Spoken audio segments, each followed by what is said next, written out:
Bonjour à tous, il est un peu plus de 6 heures du matin et nous venons d'arriver à un petit village de la minorité ethnique Lisu, situé dans la montagne enneigée Bama. Il y a environ 12 familles qui vivent ici et nous sommes en mission spéciale. Nous recherchons l'une des espèces menacées les plus énigmatiques de Chine. Ils ne vivent qu'à haute altitude et dans le monde entier, on ne les trouve qu'ici, dans la province du Yunnan. Nous allons à la rencontre de l'un des gardes du parc qui vit ici et qui a consacré toute sa vie au bien-être de ces primates en voie de disparition. On les appelle singes au nez retroussé du Yunnan. Je vais donc avoir du mal à les trouver par moi-même. C'est pourquoi je vais faire confiance à un professionnel et vous allez aussi pouvoir m'accompagner. Je m'appelle Megan et vous regardez Carnet de route. 于叔，早。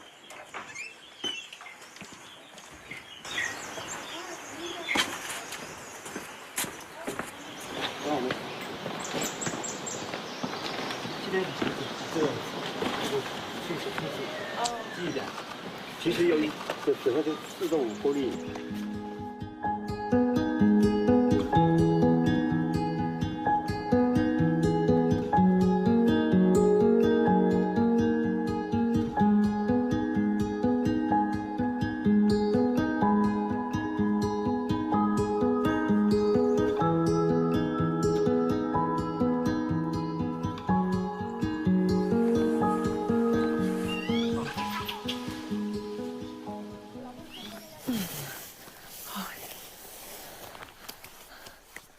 Vous ne pouvez pas trop vous approcher. Vous devrez rester derrière les lignes. D'accord. Donc nous devons rester de ce côté de cette corde qui sépare cette section où se trouvent les singes. Alors, allons regarder. Monsieur Yu va nourrir les singes maintenant.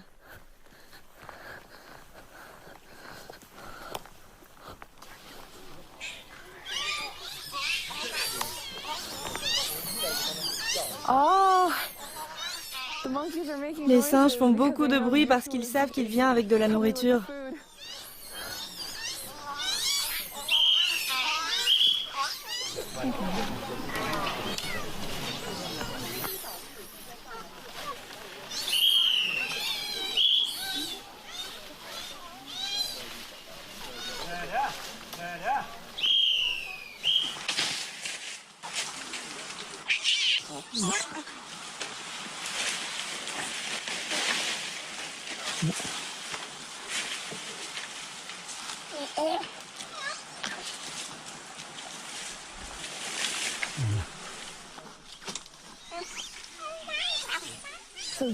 Donc Monsieur Yu vient ici tous les jours pour nourrir les singes.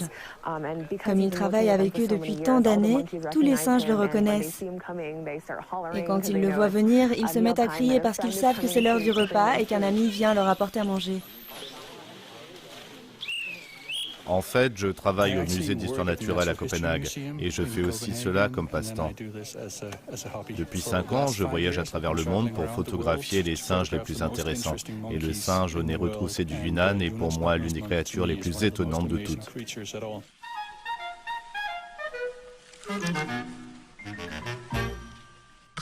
Je suis très intéressé par les visages des singes.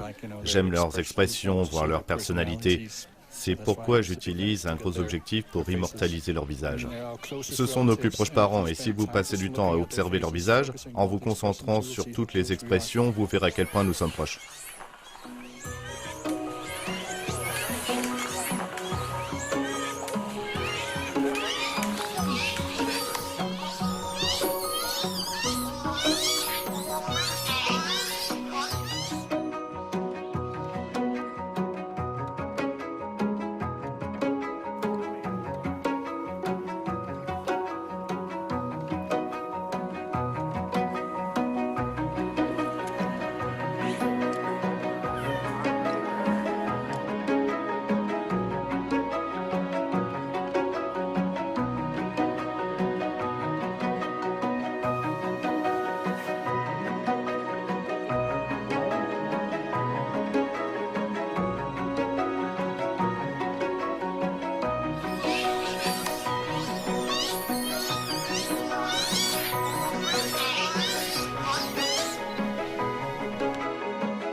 Monsieur Yu, cela ressemble à un pique-nique en pleine nature. Oui, J'ai apporté de quoi manger. Servez-vous. j'en ai apporté aussi, des petits pains à la vapeur. Oh, merci. Monsieur Yu, depuis combien de temps prenez-vous soin des singes ici? Plus de 20 ans. Combien de singes vivent ici? 70. Et combien de familles? 8. Combien de temps cela a-t-il pris avant qu'ils ne vous voient plus comme un étranger, mais comme un ami? Je suis avec eux depuis 20 ans. Les bébés me connaissent depuis leur naissance. Je les nourris et ils me reconnaissent. Et je les reconnais aussi. Je sais quel singe appartient à quelle famille. Et pendant votre enfance, avez-vous souvent vu des singes au nez retroussé? Il y a 20 ans, c'était rare. Je ne me souviens que de 3 occasions. Ils restaient en altitude, plus haut. Ils avaient peur des humains. À l'époque, les gens faisaient la chasse. Les singes n'osaient pas descendre. Ce n'est que plus tard qu'ils ont commencé à descendre de la montagne.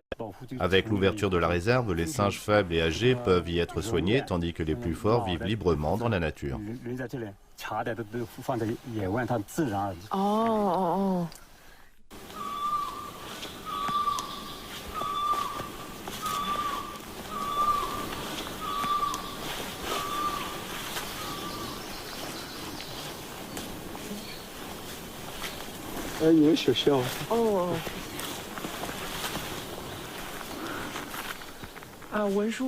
Monsieur Wen, depuis combien de temps ramassez-vous des crottes de singes? Environ 5 ans. Qu'est-ce que vous recherchez quand vous ramenez les excréments au laboratoire? Des parasites digestifs.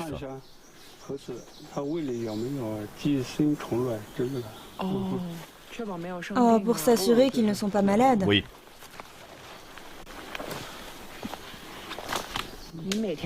Cherchez-vous ces crottes tous les jours? Oui. Regardez ces excréments. Ils sont si petits. Ils doivent être difficiles à trouver. Leurs couleurs se font dans la terre. Oui. C'est minuscule, comme un petit caillou. Sortez-vous à cette heure tous les jours? Oui. L'après-midi est le meilleur moment avant 14 heures. Je reste tout près de l'endroit où les singes font la sieste. Je garde un œil sur l'endroit où chacun dort pour que je sache quels excréments proviennent de quel singe.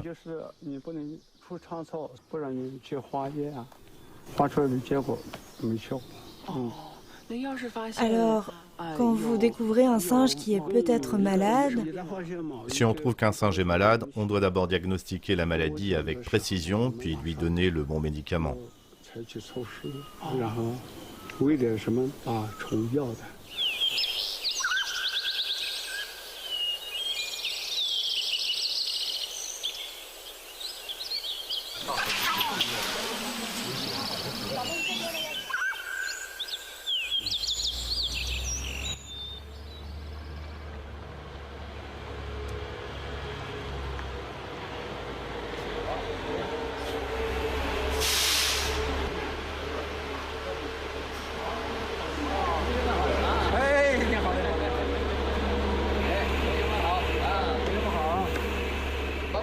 Habituellement, nous portons un toast aux invités avec de l'alcool.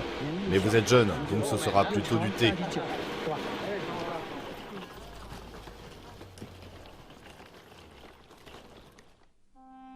À suivre, nous ferons de la recherche sur le terrain, fouillerons la cime des arbres et rencontrerons les défenseurs de l'environnement du futur.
快呀，春生！我感觉有点缺氧。 Je suis épuisée. Il n'y a pas assez d'oxygène.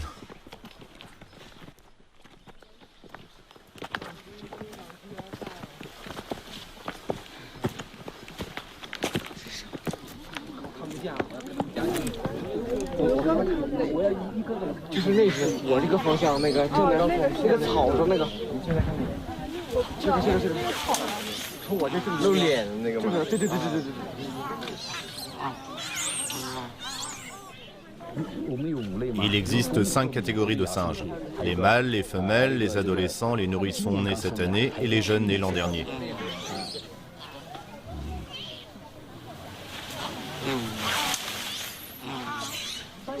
C'est un adolescent, on peut dire ça tout de suite. Il reste dans les arbres.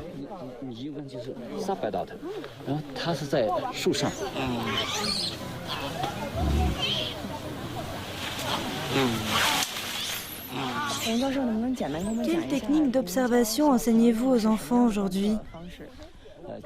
Aujourd'hui, je leur apprends à reconnaître différents comportements. Les comportements incluent manger, dormir et jouer. La nourriture se compose de lichen et feuilles. Il existe 2 types d'observation. Nous suivons le groupe dans son ensemble. Ensuite, nous observons chaque singe individuellement.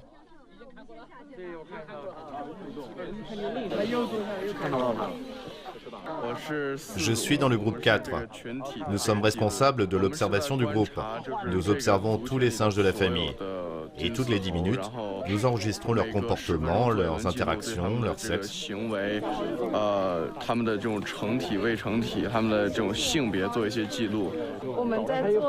Nous sommes responsables de l'observation individuelle. Nous notons ce que fait chaque singe toutes les 30 secondes. Toutes les 30 secondes ?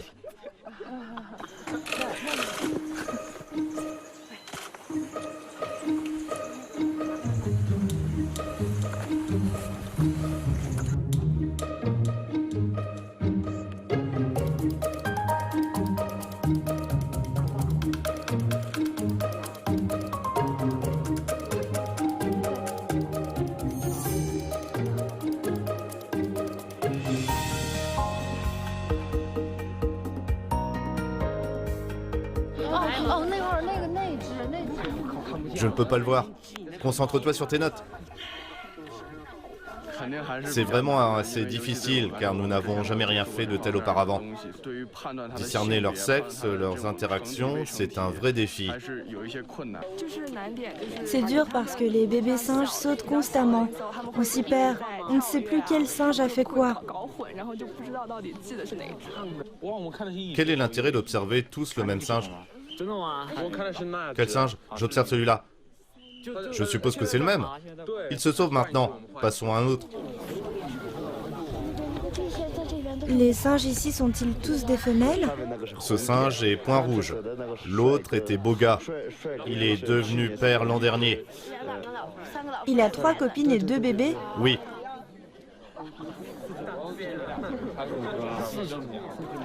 En tant qu'adulte, les singes s'aident à prendre soin des bébés, non? Oui. Le lichen qu'ils mangent, en reste-t-il beaucoup? Pas grand-chose. Plus il reste ici, moins il y a de lichen. Alors que faites-vous? Nous en cherchons plus.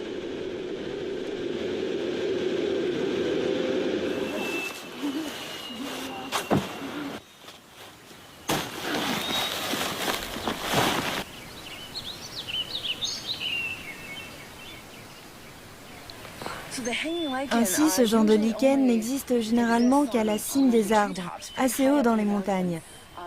Même là-bas, le long du sentier, je n'en ai pas trouvé. Vous pouvez donc imaginer à quel point c'est difficile pour les habitants. C'est un travail assez ardu en fait. Ils doivent monter au sommet des montagnes et remplir des sacs et des sacs de lichen pour les quelques 70 singes au nez retroussé qui vivent ici et qui se nourrissent de lichen. C'est donc vraiment, je le pense, un travail d'amour pour les habitants qui s'occupent ainsi des singes.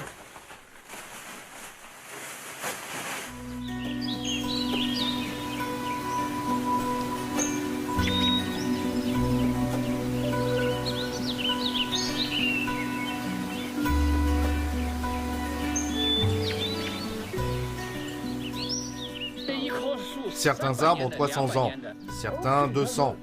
Ils ne portent pas de fruits. Ce qui font pousser, c'est le lichen.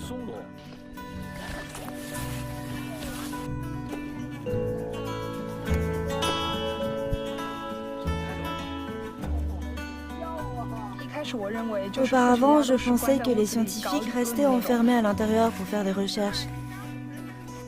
Je ne savais pas qu'un scientifique pouvait travailler dans des conditions aussi difficiles que celles-ci.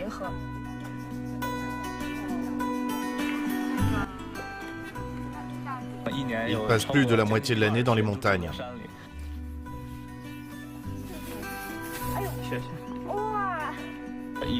J'admire vraiment ces scientifiques qui passent de longues journées de 14 heures en montagne pour contribuer à la recherche.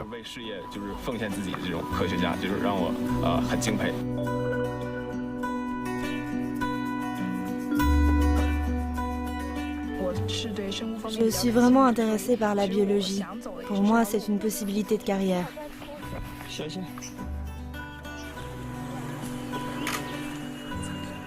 Arrêtez de filmer, attrapez ça! Savoir à quel point les scientifiques travaillent dur me met dans les bonnes conditions psychologiques. C'est vraiment utile. Après avoir vu tout ça, je veux toujours devenir scientifique.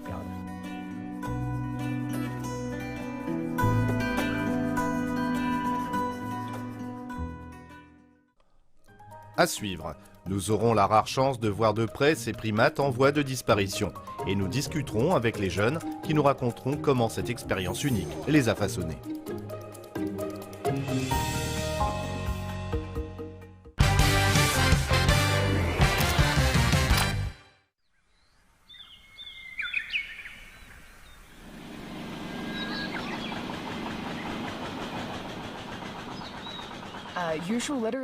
Monsieur Yu consacre littéralement chaque jour de sa vie au bien-être de ses singes, de l'aube jusqu'au coucher du soleil.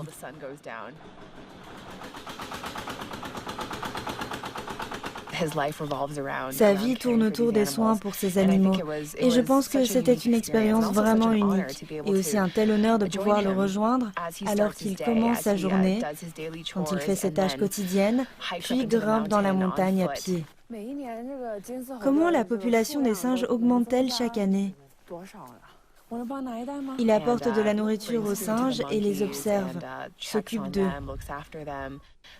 Toute cette expérience, je pense, était pour moi absolument surréaliste et si loin de ma vie quotidienne.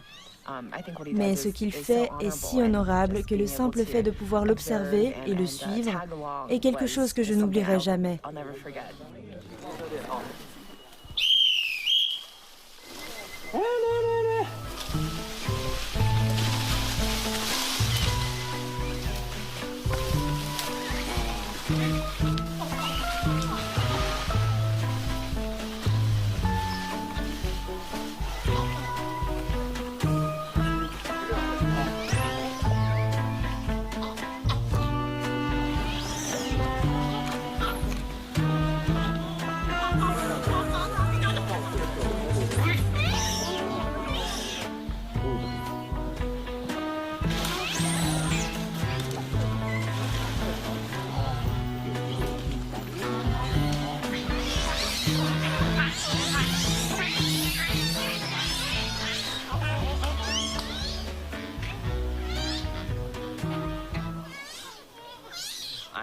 Je suis en train d'obtenir un doctorat en biologie intégrative. Cette zone est probablement l'un des meilleurs endroits pour l'écotourisme avec ces singes, car normalement, ils sont très difficiles à voir dans la nature. Si vous étudiez les animaux sauvages, vous avez essentiellement besoin d'un télescope, de jumelles, et vous ne pouvez pas vous approcher à moins de 200 mètres d'eux. Quand vous êtes sur une montagne, ils sont sur l'autre montagne. Ainsi, en les approvisionnant, vous permettez aux gens de venir voir et apprendre de ces singes. Puis, nous l'espérons, les fonds générés retournent à la communauté pour aider à les protéger. Il y a 70 zones d'observation dans cette réserve. Et tous les 2 jours, si les singes sont en fait guidés vers une zone différente, c'est pour protéger l'environnement naturel. La zone d'observation où nous sommes aujourd'hui est à proximité des singes. Regardez comme ils sont proches.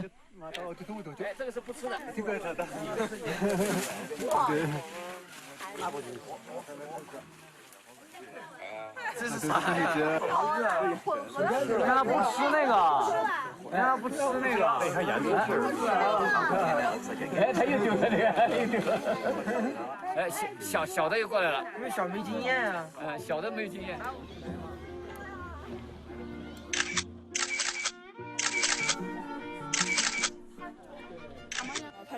J'ai pris beaucoup de photos de bébés singes. Ils sont difficiles à photographier parce qu'ils sont très actifs.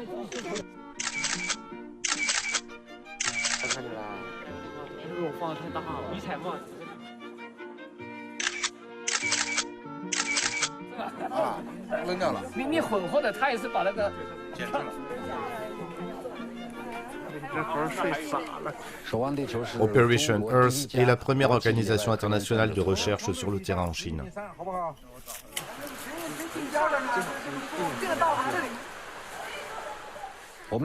Notre objectif est de parrainer des projets de recherche urgents sur la conservation. Mais ces projets font face à deux grands défis, pas assez de financement et pas assez de personnel. Alors nous incitons le public, en particulier des jeunes, à soutenir ces projets.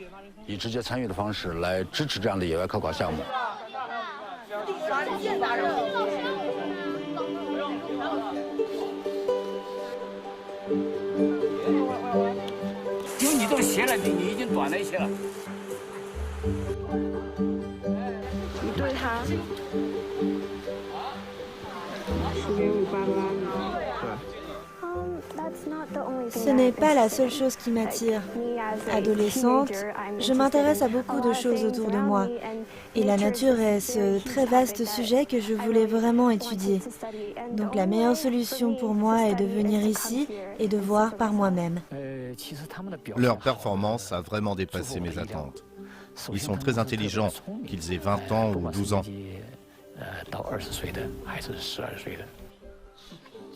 Chaque élève a ses caractéristiques uniques. Ce qu'ils partagent, c'est la confiance. Ils peuvent bien s'exprimer. C'est vraiment encourageant à voir. En utilisant leurs compétences, ils peuvent faire connaître ces singes, peut-être même plus efficacement que moi.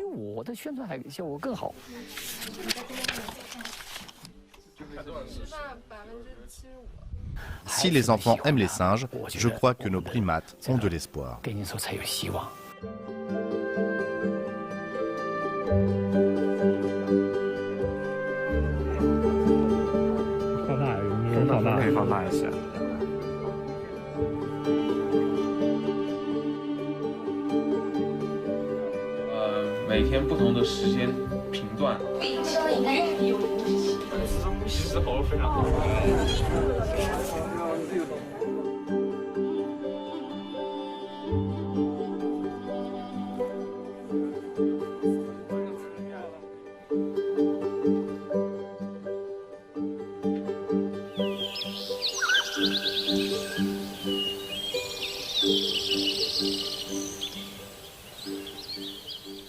Lorsque nous parlons d'environnementalisme et d'efforts de conservation, ce sont des sujets si complexes qu'ils sont assez difficiles à comprendre. Mais pour moi, ce voyage a été un rappel que l'environnementalisme durable et efficace commence tout petit. Et avec des gens comme M. Yu, M. Chen, M. Long, ce groupe d'étudiants, des gens qui se soucient vraiment et qui veulent jouer un rôle dans le vrai changement. J'espère que leur passion créera un effet d'entraînement qui continuera de sensibiliser et d'impliquer de plus en plus de voix. Je suis Megan, merci beaucoup de m'avoir suivi à Shangri-La. À la prochaine sur Carnet de route.